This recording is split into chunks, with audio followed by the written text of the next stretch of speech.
Dari itu, yang keduanya, banyak soalan. Banyak orang WhatsApp, ada juga komen sekarang ni.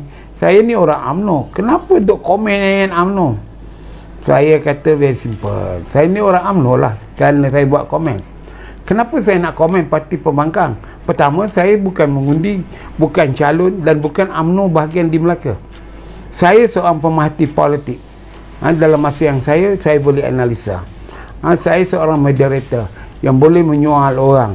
Saya seorang yang memahami apa itu pilihan raya. Ya? Dari itu, sebelum saya nak menyerang parti-parti pembangkang menyerang parti saya kena betulkan dulu rumah tangga UMNO ini. Rumah tangga UMNO ini memang ada masalah. Mungkin ruang tamunya cantik tapi dapurnya berselerak. Dapurnya cantik, ruang tamunya baik, jamban pula berlumut. Jadi kita nak kena betulkan semua peringkat. Maksud saya ialah kita kena membetulkan semua rumah ni, ya. Jadi itu yang saya nak komen. Itu saya punya penjelasan lah kalau orang tanya saya kenapa.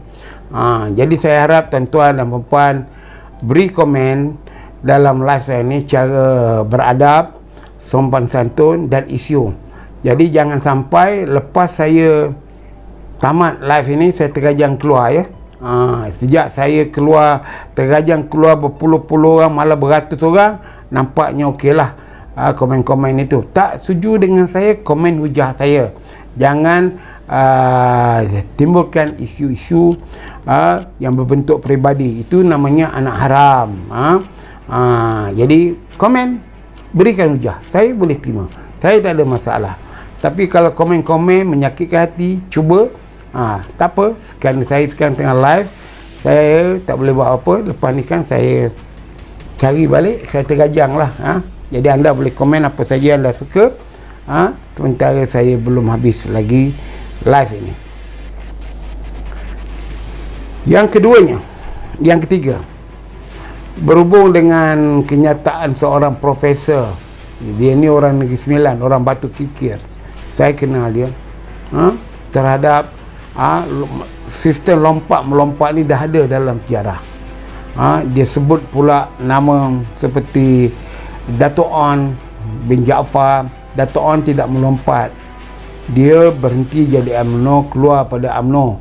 Kemudian beberapa masa kemudian dia tubuhkan parti IMP, bukan Parti Negara, Independent Malaysia Party, kerana dia yakin kepada berbagai kaum dahulu kena bersatu untuk kemerdekaan. Jadi dia buat AMP, dan format yang diperbuat oleh Dato' On itu jugalah yang digunakan kemudian oleh UMNO. Yang itu yang penting.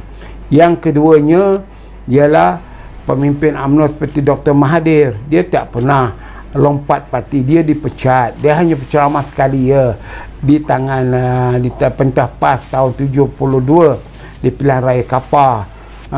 Tahun 71 kemudian masuk UMNO. Dari itu dia dipecat, dia berhenti bertata tertib. Kemudian dia tubuhkannya Parti Peribumi. Begitu juga Anwar Ibrahim, dia tidak lompat, dia masih dalam UMNO, tetapi dipecat oleh Dr. Mahathir, dan kemudian untuk teruskan berjuang dia perlu platform politik, maka ditubuhkan Parti Keadilan Nasional, dulunya PKN. Dan begitu juga Mahidin Yassin, dia pun dipecat. Jadi kalau kita seorang profesor, seorang yang dianggap intelektual, fakta kita salah, malu. Jangan main sembrono. Politik ini you tak boleh memberikan hujah yang tak ada asasnya. Jadi kenalah bagi hujah yang berdasarkan sejarah yang benar, supaya generasi akan datang boleh berhujah dengan cara baik. Ini soal fakta sejarah, tak boleh main sentimen perkauman, sentimen pribadi, sentimen kebencian, kerana ia fakta sejarah. UMNO, orang lain tak boleh mengubah sejarah perjuangan kemerdekaan Melaya oleh Tengku Rahman, tak boleh ditukar kepada Chin Peng. Itu contoh-contoh dia. Jadi saya nak ingat tuan-tuan dan puan-puan semua supaya faham ni. ya. Jadi saya harap profesor itu dan juga pihak Asuh Awan ni kalau nak rujuk tu janganlah kepada orang yang buta sejarah, ya. Rujuklah kepada orang yang faham sejarah dan tahu sejarah, ya.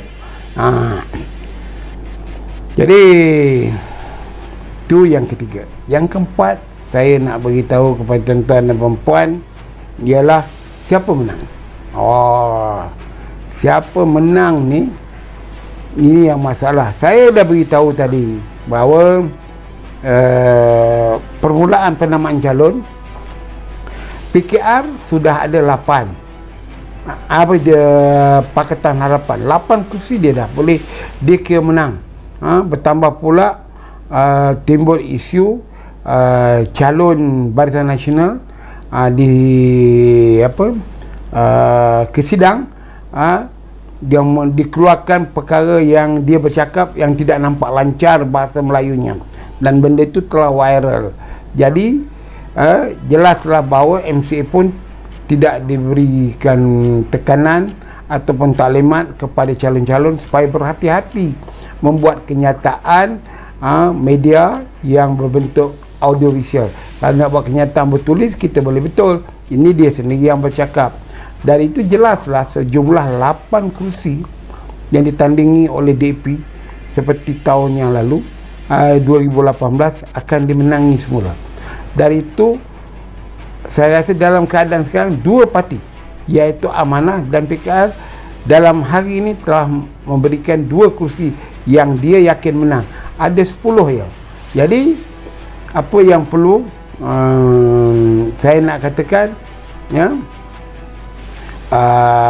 ialah mereka perlu 5 kursi lagi. Dari itu UMNO, seperti mana saya dah tulis awal dah, kena berhati-hati, ya, kena berhati-hati bahawa kalau UMNO 50% dalam keadaan sekarang 50-50, UMNO perlu 5% untuk menaikkan tingkat dia. Dan juga PH ada 60%, BN atau UMNO turunkan dia ke 12%. Ini yang perlu dibuat, bukannya dalam bentuk serangan-serangan peribadi. Contohnya adanya banner ahli seorang calon di Tanjung Bidara wanita dari PBM Perikatan Nasional, yang mana telah pun diviralkan.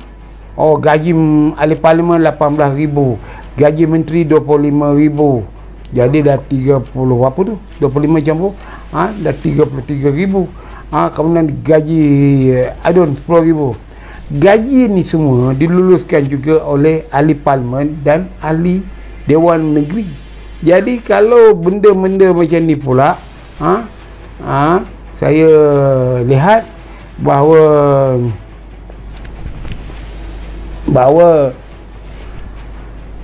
ini bahawa ini adalah satu perang cyber yang bodoh, ya. Jadi saya harap tuan-tuan dan puan